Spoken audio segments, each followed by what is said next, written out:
We should get started. The first ever panel about AI. I'm excited. Thank you.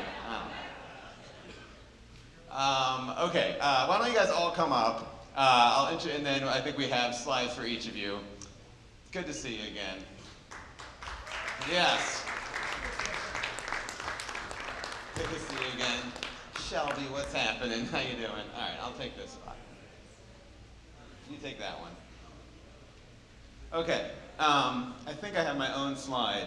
My name is Ben Relles. I spent about 4 years as a YouTube creator, starting in 2007. Then I spent 11 years at YouTube. I left about a year ago to work for Reid Hoffman, mostly in this world of AI and creativity. I think this moment in AI is very similar to the early days of YouTube and the creator economy. Partially because there's a lot of experimentation, and it's the Wild West, and nobody knows exactly where it's going to go, but they know it's going to have a huge impact. I think partially because it's like enabling all these new formats, although, you know, YouTube and Web 2.0 is about the platforms enabling creativity. I think this is obviously more about the tools.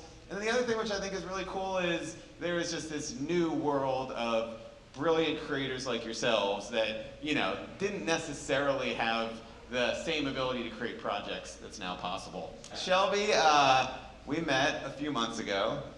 You're doing some of the most brilliant AI filmmaking I've seen to date, but I'll give you, a few minutes to introduce yourself to the audience. Thank you.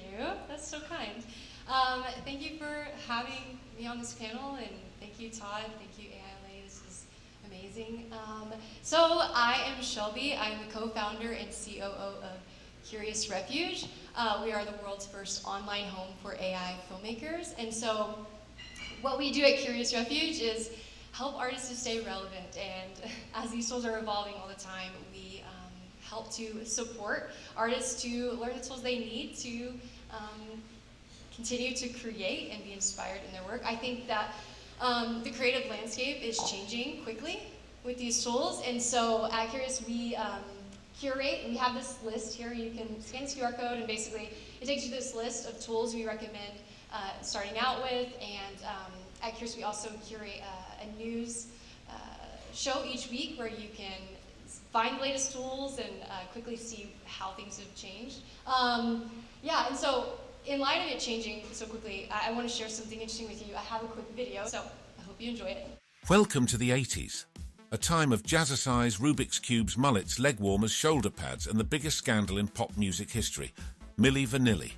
The year is 1987. A group from Maryland called Newmarks writes a song called Girl You Know It's True. People in America are going to love this. They didn't, but someone in Germany saw potential for the song.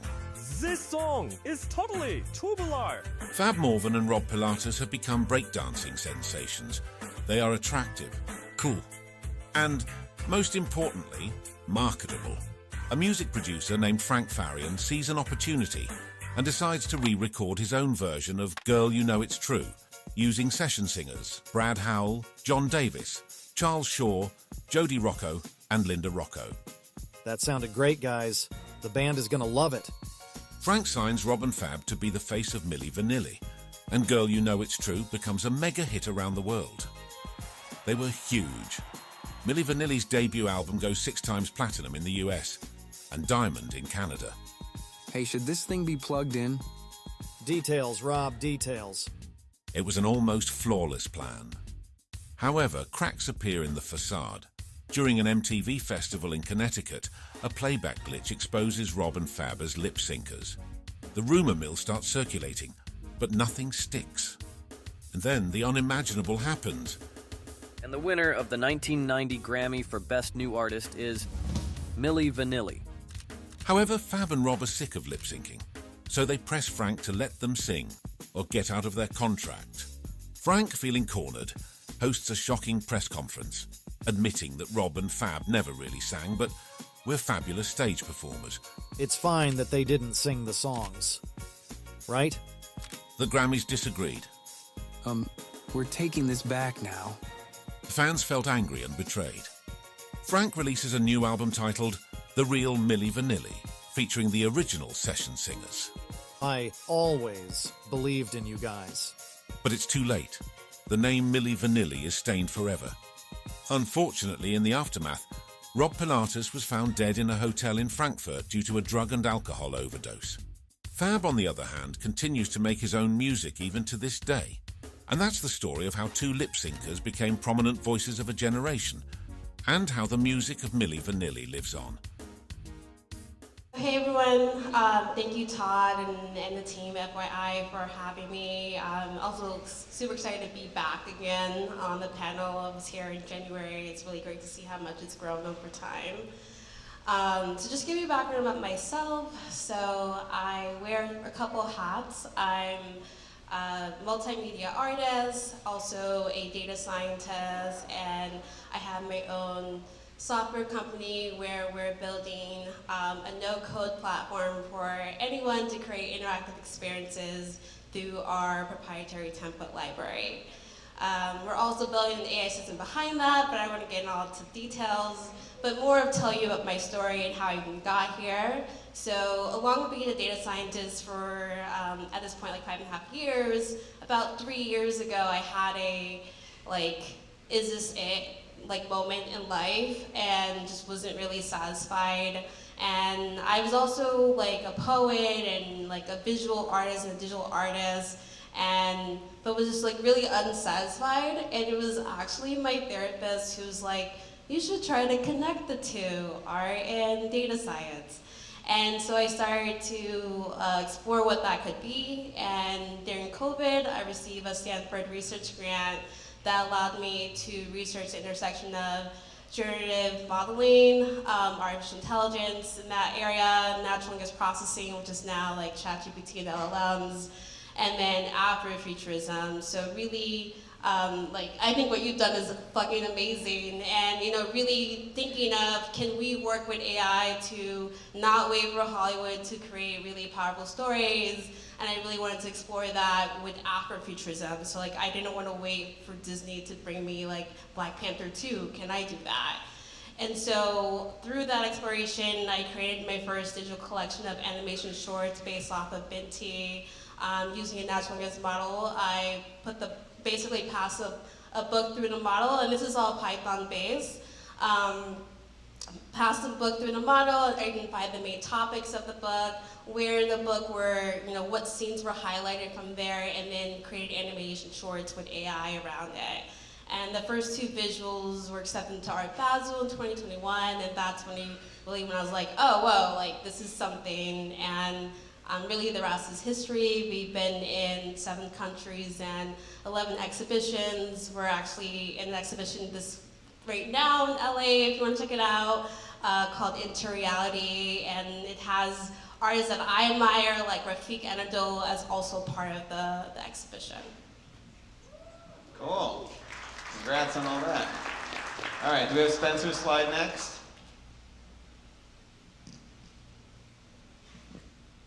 There you go. All right, well, Spencer and I just met 10 minutes ago, but would love to have you tell your own story here, and then we'll go to the questions.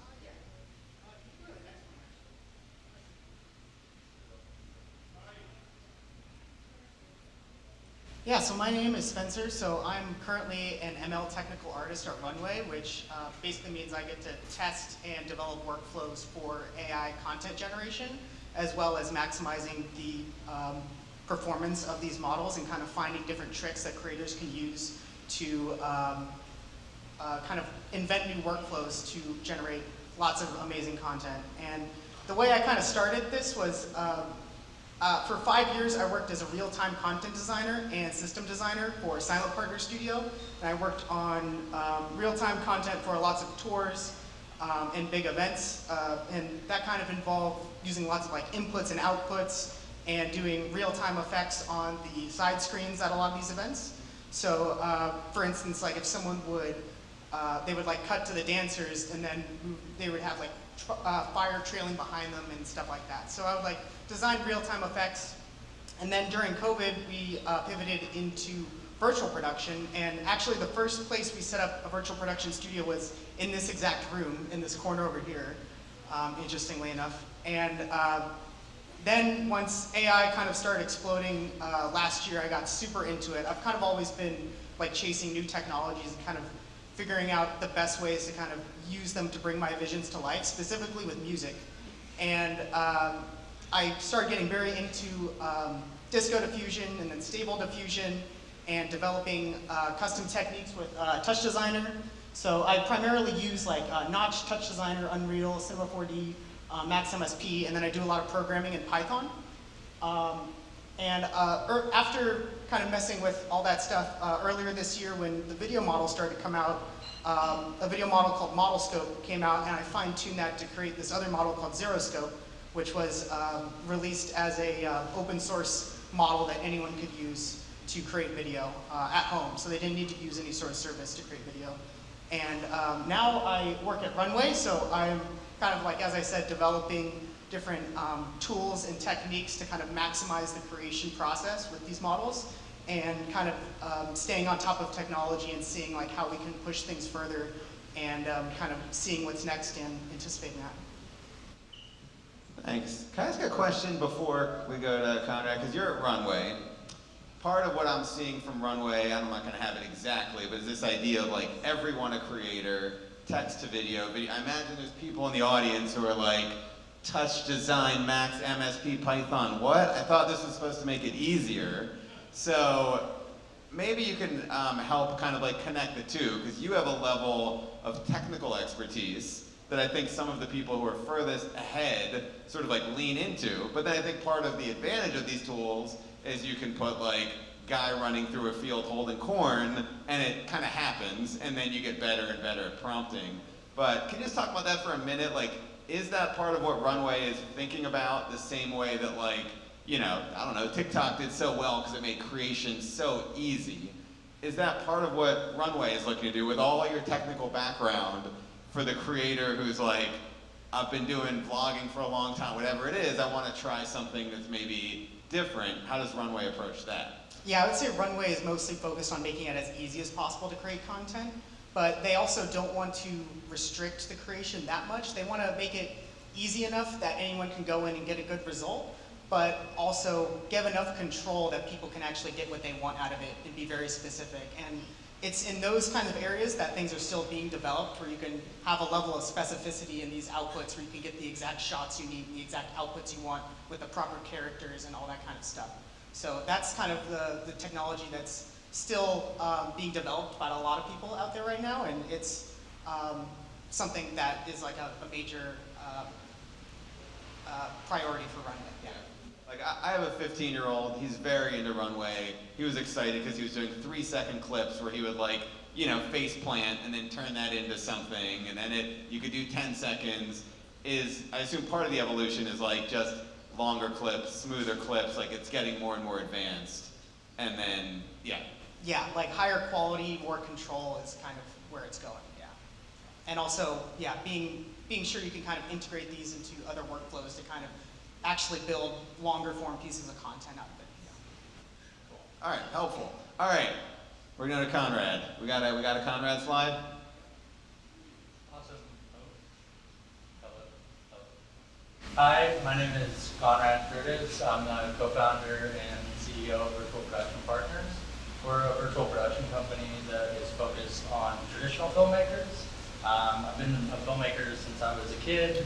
I started with my digital camera, Final Cut Pro, and that early generation of people who were empowered to edit a movie on their PC at home, and that never really existed before. And I love that process, kept going with that, but moved into traditional filmmaking. I'm an assistant director in the Directors Guild of America. Work on movies, TV shows, commercials, and on those jobs.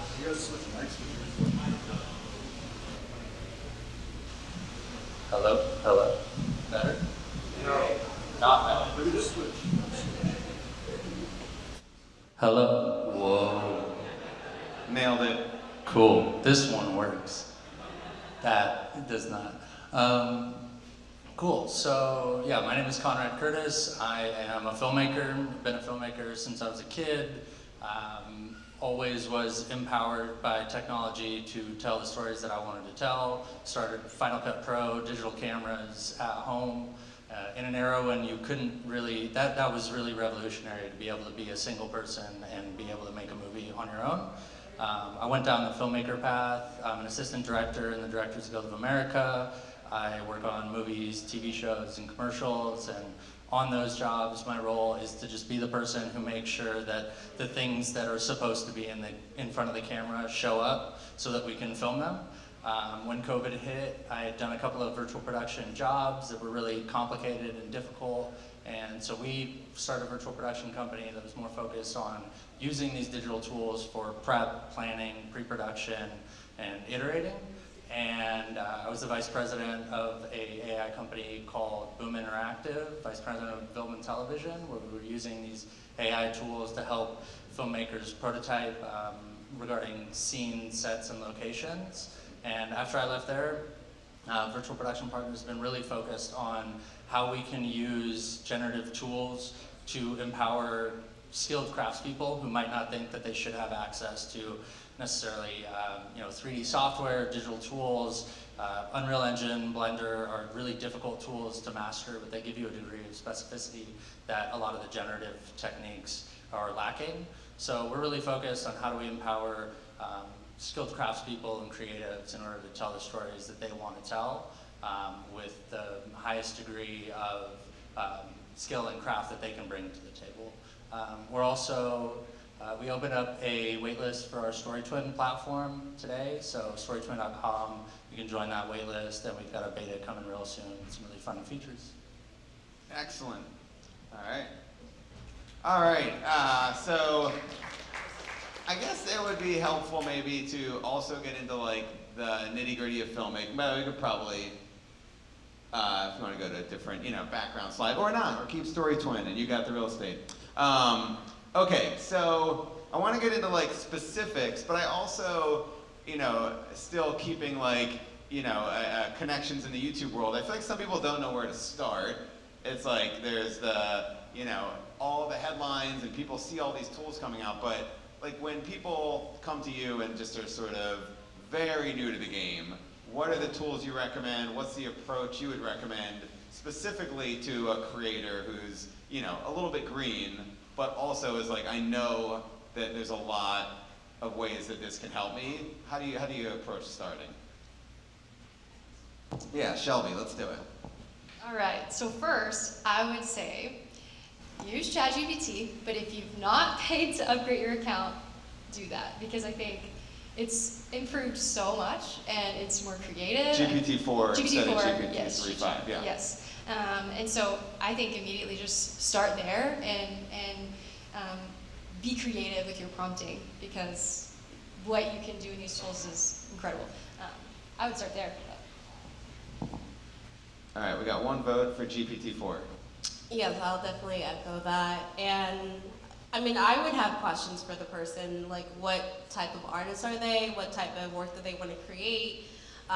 One tool that I've been exploring through dance is this tool called Radical Motion, where you can literally record your body motion and it will be immediately, like in real time, attached to like a digital avatar. And so exploring things like that. Of course, like Runway and in different areas. On my side, I'm more technical, so I like the Python things, but then I will say there are really great tools like Topaz Lab, which if you need to make like a low resolution, high resolution, you need to like reduce the noise, you need to make a visual extremely big. Topaz has their machine learning models packaged already, so it's kind of like Adobe, where you can just like drag and drop and choose like between 4 to 5 models and explain to you exactly what you want to use. So it's very much like an open box versus a black box. Yeah, I'll definitely say ChatGPT is probably the best place to start as well. Specifically, I see a lot of people using a workflow where they'll use ChatGPT to collaborate with it and come up with different ideas, and then from those story ideas you can generate shot lists. From the shot lists you can generate prompts. Then with those prompts you can take them to a text-to-image model, generate a bunch of images, and then you can start working with a video model to kind of bring the whole story to life.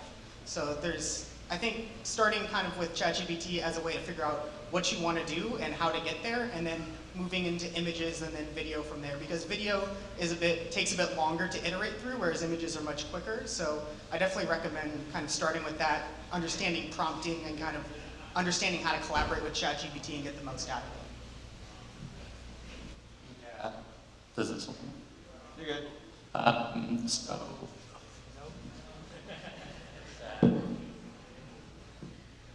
So I think that the big question is sort of like, where do you already work? Because we're starting to get to a place where a lot of the tool sets that people are familiar with are starting to have AI integrations in them.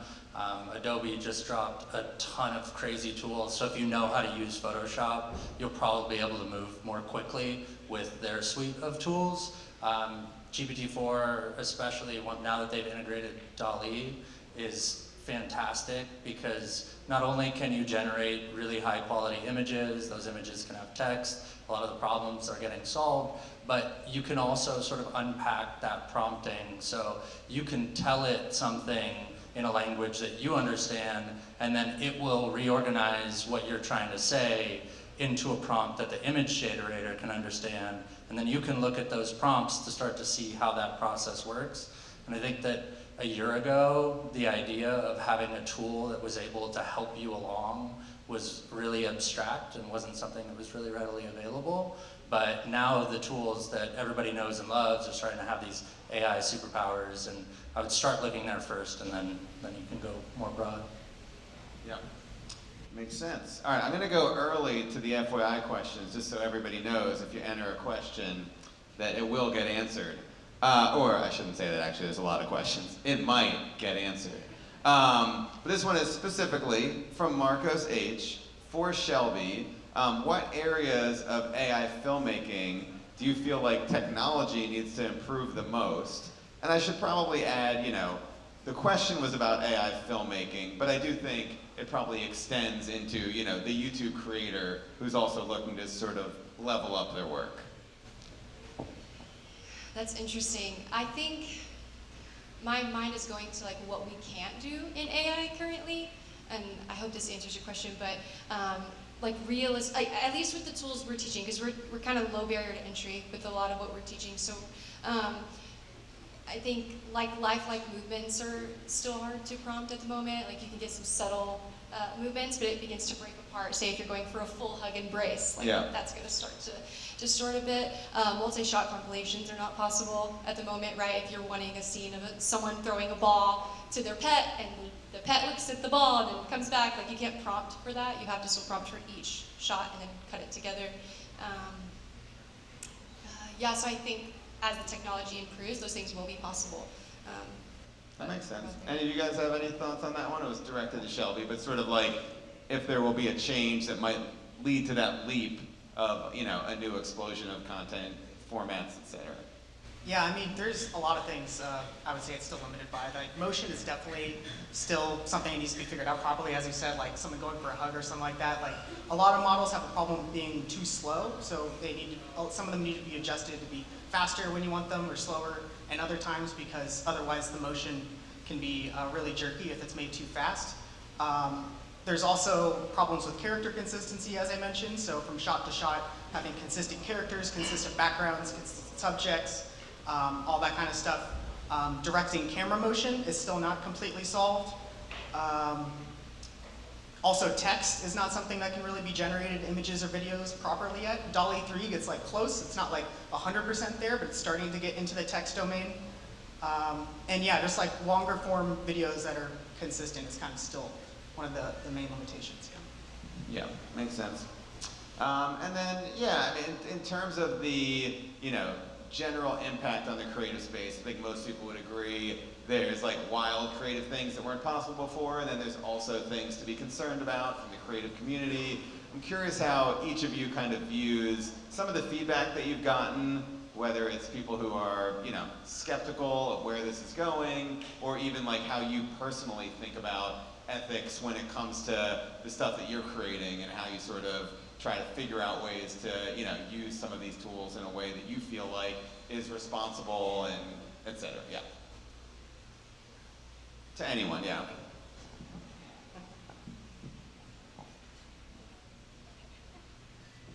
Sure. Yeah, I mean, I think that it's a huge opportunity because this is the thing that comes up the most consistently, and it's obviously a problem that people want solved. One of the things that we're really focused on is consensual creativity, so we're really targeting working with craftspeople who are really good at what they do to not only sort of go above and beyond of what a lot of these base models are capable of, but train models for those creators that then can generate revenue for them as things go along the way. One of the projects that we're working on right now is with a prosthetics makeup designer, and he uses like laser scanning to scan people's heads and do all this sculpting and really cool stuff. And we took his sculpts and pictures of his sculpts and we used those to do this huge generative development session where we generated like hundreds of pictures, and none of those pictures were as cool as what he was able to create with his, you know, I learned this doing Sleepy Hollow tools that I think make accessing and leveraging those creators a huge opportunity. But on the ethics front, like, there are a lot of people who just think that this is going to be a tool to bypass paying artists to do things, and from all of the experience that we've had, it doesn't make anything faster or cheaper to do that. You just end up with something that's sort of half-baked and then needing to bring those people in the end to fix it. Same with the development side. Like, I hacked together a prototype with ChatGPT, which got my CTO interested, and he said, cool, sweet, I see what you were trying to do there. Throwing that all out, I'm gonna do it myself. And that is sort of the baseline where we're at right now. Yeah, I'd like to add to that.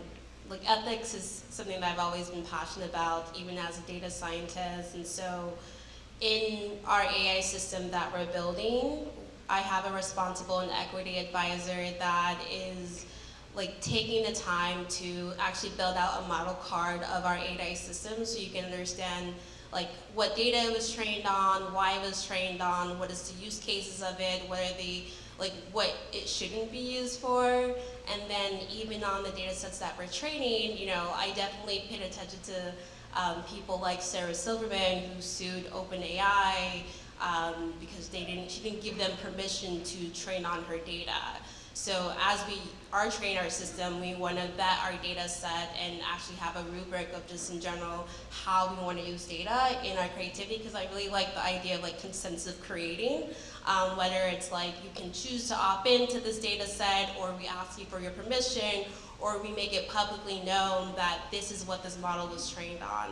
So I think the biggest point is being more transparent about it. And then as like an artist, I would say I've honestly only had really great responses because, and this may sound a little harsh a little bit, but I think that to an extent, sometimes when we're using these tools, it can be like using a coloring book and you're just like coloring and like putting in text and like that's your result, versus like adequately taking time to like have a thesis behind your artwork, you know, collaborate with people, have a collective data set, and like critically create art with a purpose. And I feel like that's a distinguishment between the work that you see. Yeah, makes sense. What about in terms of, again, I don't totally have the lay of the land, but I assume some of these people in the audience are creators, some of them work at companies that work with creators. Do any of you have any recommendations on tools more geared towards kind of scaling their business, making their business more efficient, process, less about, you know, the filmmaking and the art, but anything, or maybe that you found has been helpful just in sort of making yourself more efficient?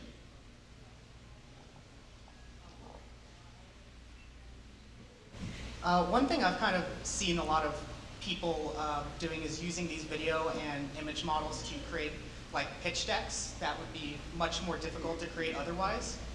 So they're kind of using it to quickly create a pitch for something so that they can actually get funding to do that thing. And right now those models are kind of perfect for it because maybe the output quality isn't like at the level where it can stand on its own as an entire piece without you kind of like understand it. Like you kind of know that it's AI when you see it.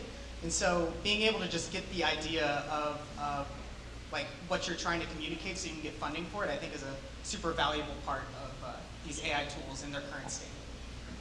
Yeah.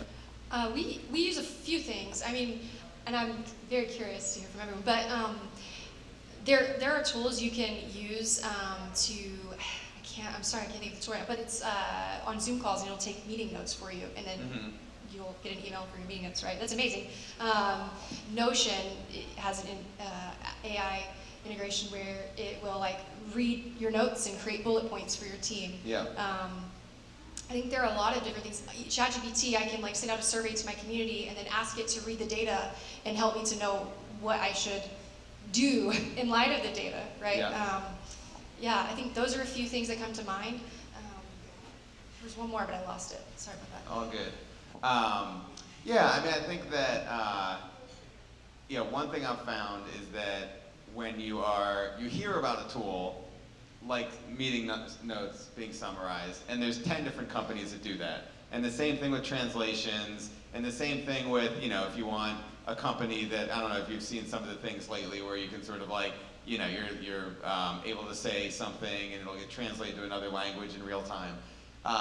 Do you guys have any process? I assume you're trying these things out as they come out, but when you sort of hear of a category, podcast editing might be another one. I think there's a lot of players out there where you can record a podcast and then it'll sort of like, assemble a cut for you of the whole thing. What's been your approach to trying to figure out which tools are worth spending the time to learn? And are there any communities that you use or any resources you use that give you some feedback on what's actually worth the investment to learn that tool? I can speak a little bit, but we have 2 team members at Curious Refuge who their job is to be online, like staying on X, Twitter, because it's like that's where so many updates happen and users are sharing their knowledge, where they will stay relevant and up to date with everything and then bring that to us. And so each week we create a web show where we show the new tools, releases, how, and like we make sure like it's bringing value and it's worth your time. We're not going to share a tool if we don't think like there's value in it, right? So it's a very helpful web show. So I'd recommend checking that out every week if interested. Yeah, and what I think you were saying is Otter AI or something like that. I think yes. Because I use Otter AI and that's been like a game changer. But I also used it because I just really needed someone to take notes. So like the way I evaluate tools is really like the needs I have. And when I assessed Otter AI, me and my team, we were like, it's great. It's actually not that great at taking notes. So I don't use it for the summaries, but it's great at like taking screenshots and like capturing the entire call so I can go back and re-listen to it and make my own notes. So it's just honestly good for that, but I know its limitations and I'm like, well, Otter AI was released like, I think in February, so like, and ChatGPT was released 3 months before that, so it was built on top of that, so I was like, oh, it needs some time. So I also like had that mindset of like, when was it released? Is it fitting the need, or like, this is just the first version? And then I find out tools through like spaces like this, like art communities, really like people who have found success with tools, and that's usually how I adopt them. Yeah, on top of that, like LinkedIn, Twitter, YouTube, like one of the highest value things about this space is that a lot of people are creating with these tools and then sharing about their creativity, and it's a lot easier to watch a 9-minute video than it is to spend a week trying to learn some tool that you realize doesn't do exactly what you wanted it to do. But one of the things that we have the privilege of doing is like, we have a team member who is so focused on finding new tools and tracking updates and seeing, there's a huge problem that we run into where something will be updated and everything to do with it all of a sudden breaks and is like thrown out the window. So it all changes so fast, and we used to try to track those changes and make sure like, oh, we need to fix this problem, but I think you brought up a great point that now you can just kind of sit back and watch a longer term vision and say, somebody will solve that problem. If there's a problem that is worth solving, somebody's gonna use some really amazing AI tools to do it, and if I give it a month, it'll probably have come out and be accessible, and then 3 weeks later be open source, and you can bring it into your company. Let's go big picture. You hear these stats from people. You know, in a year, we're not going to be able to tell, you know, a deep fake from a person. And in 10 years, 90% of the content, you know, online will be AI generated. Wanted to see if I could get you know, a hot take from each of you, a prediction 5 to 10 years into the future. Where do you think this is going? I think that's too far. Okay. No way I can. Fine, for you, so 3. Fast. 3 years. 3 years. I think in 3 years we will see prompt to video entertainment, and it will be beyond the uncanny valley. So give me an example, just to kind of put that prompt to entertainment, and it will be beyond the uncanny valley. If I were to ask GPT to explain that to an 8-year-old, hit me. Yeah. Okay. So, like I was saying, maybe there's a multi-shot compilation of a pet parents throwing their ball across the dog's ball across the room, and the dog seeing it and chasing it and bringing it back to the owner and greeting them. I think like that whole scene, that entire experience, video can be prompt to entertainment and look realistic, and the human expression will be there. The lifelike movements will be there. Yeah. Okay, prompt to entertainment. I want to follow up on that, but let's get some other hot takes here. So is the question just like where we see AI and creativity in the future? Yeah, but it could just be any specific element of it that you're particularly fascinated by that you think will, you know, be radically different in a few years. Yeah, so I would say that interactivity, I see that in the next 5 years to be even more accessible. I think the barrier to entry right now is that it's mainly built on things like Touch Designer, that is code-based or node-based. And so I think that there's going to be a lot of opportunity for like actual immersive experiences to really have a lot of mixed realities. So I think the value of interactivity and mixed reality is that you're able to interact without any headsets and the world responding to you, and it kind of feels like magic. And so I see that there's this opportunity for brands and artists to really create more stories and narratives around that, and for it to just be more accessible. Yeah, just to go off of that idea quickly before I talk about other stuff, but in terms of like all the models that you see right now, they're only getting faster and faster, and they will be able to run real time at some point. And so you're going to be able to see like video games using these to do the entire rendering process, for instance. You'll be able to essentially create entire interactive experiences from one prompt, not just like a single piece of content. Also, what we're seeing right now is we're starting to get vision models now that are actually quite good. So they can look at what, for instance, was created from a prompt, and then they can respond to that. They can improve the prompt iteratively to reach a certain result. They'll also be able to eventually they'll be able to look at your computer and actually maybe use software, since it can actually see what it's looking at, and a large language model can like actually go through the steps to plan ahead of like how can I accomplish this task, test that I've accomplished the task, and then like move on and get human approval or whatever. So we're kind of moving towards a point where a lot of these things can be automated and kind of extend our own creative abilities even further. And the interactive part, I think, is the most exciting thing for me, because that kind of, especially with things like VR, like the metaverse, you're going to be able to create completely generative worlds that have never existed before in real time, and have these crazy real-time interactive experiences that can never exist. And even just the ability to use stable diffusion like at an interactive level by just like turning the knobs of what these things do is going to open up a whole new level of potential that hasn't been seen yet, even though people have been using it for years. I think there's going to be a really significant shift in the collective consciousness about like what reality means and what consciousness means, and how people interact with ideas that right now are super material, like particularly with stories and memories and loved ones, and like these are ideas right now that are really tangible and sort of connected to real world limitations. I think those are going to get a lot blurrier, as well as the relationships between, you know, labor and value.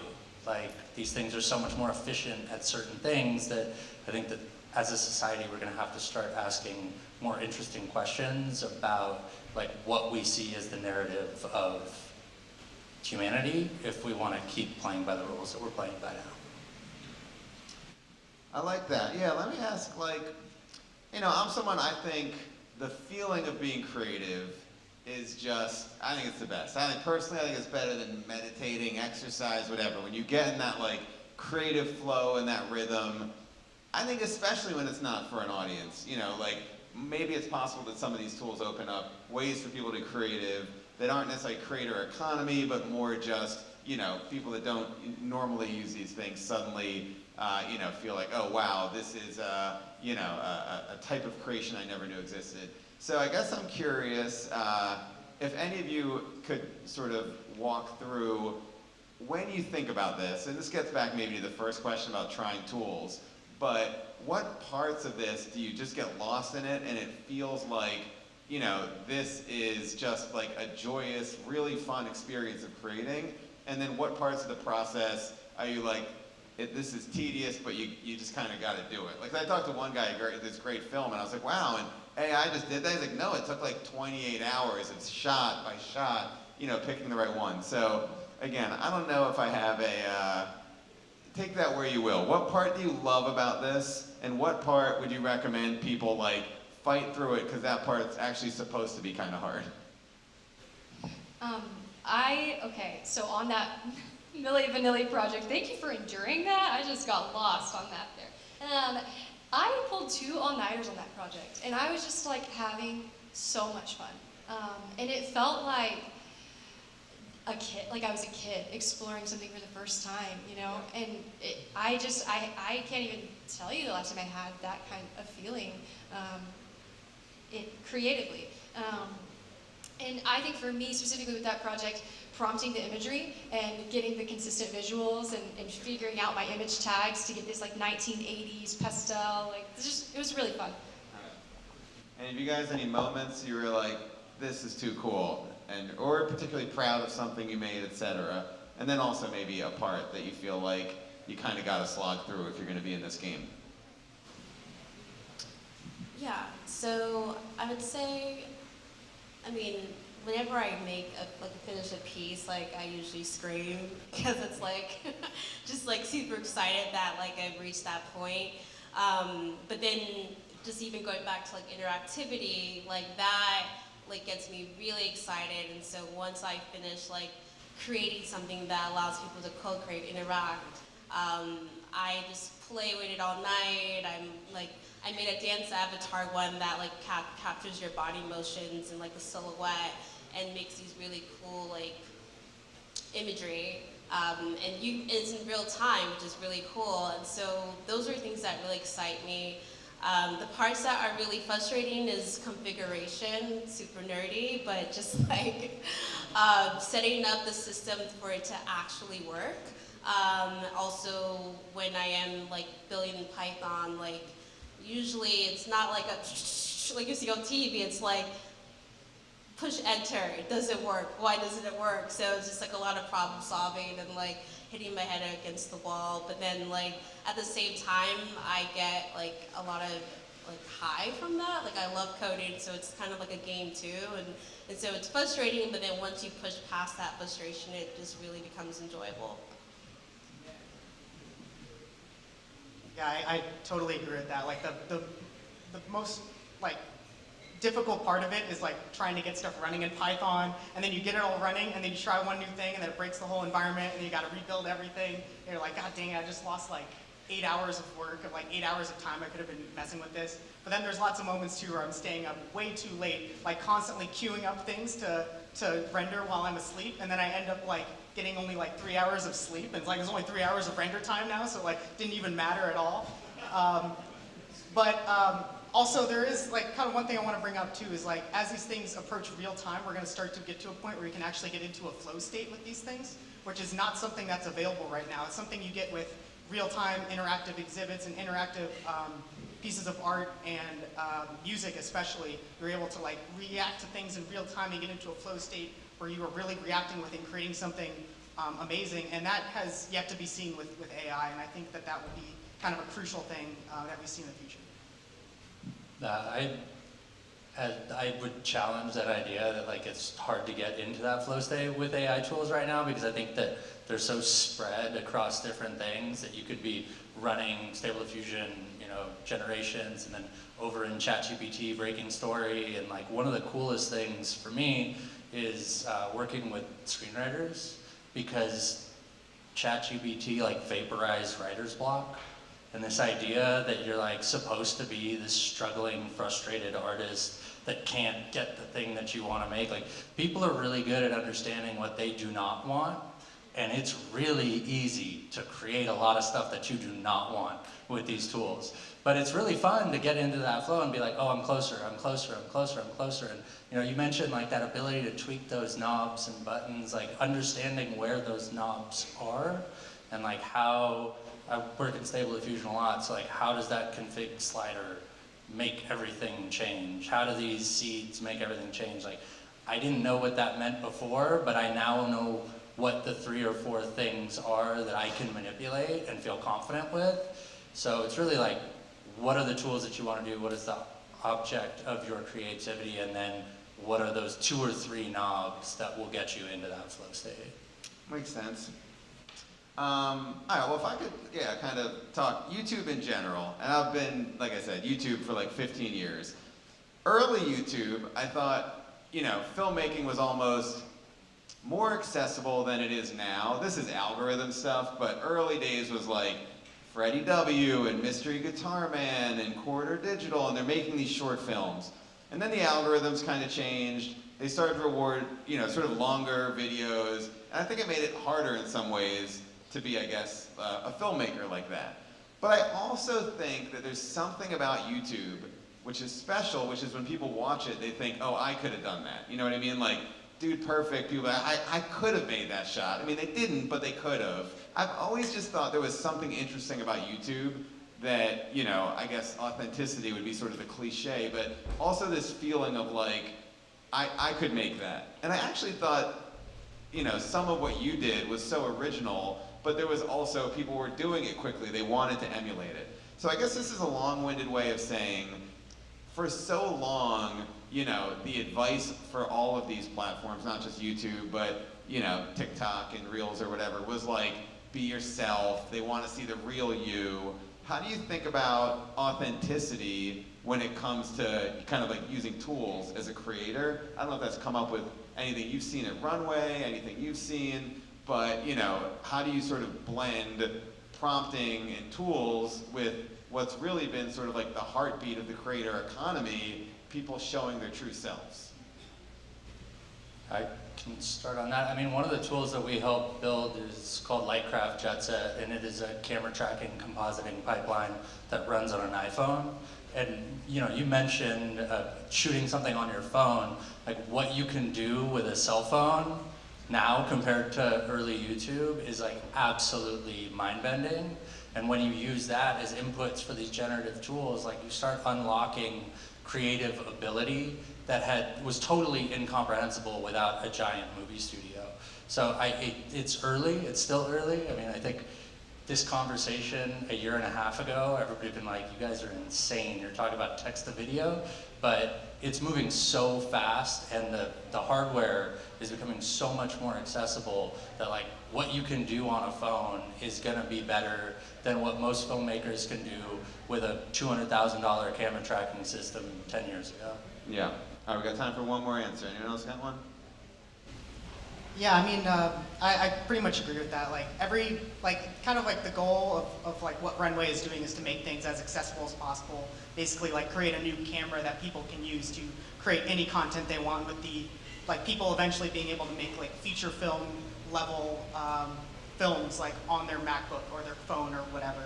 And it seems like we're getting closer and closer to that every day. There's still a lot of work to be done to get to that point. And to the point of authenticity also, I think that like once you start to kind of integrate all these shots into a main, like one big project, it starts to really show like what you're actually doing and what you're actually capable of, versus just like one prompt, like one image, like one clip. Because that stuff is very easy to create, but to actually string it together into a story is where you start to build like an authentic piece. Love it. All right, we're gonna wrap. I got 5 quick thank yous. 1, you guys are brilliant. Thank you for doing this. I appreciate the insights. I'm gonna go thank you in advance to the audience. In addition to coming out, don't mention the Phillies score around me. I'm gonna watch it on my phone in the parking lot afterwards for 10 minutes. Let's not talk baseball. I want to thank Underscore Talent. If you're a creator, you're in great hands with Underscore. And if you're a company looking to work with creators, give those guys a call. They must have phones over there still, right? I don't know. Emails, texts. But yeah, thank you to Underscore. Thank you to FYI. Thank you to AILA for putting these things together. And yeah, but I do really want to thank you guys. I think just being here is smart. I think it's good to try to stay on top of all this stuff. I know how quick it's moving, and really appreciate you guys taking some time out of your schedule on a Tuesday night. That's what we got. Todd, come back up, and we're gonna take off. Thanks, guys.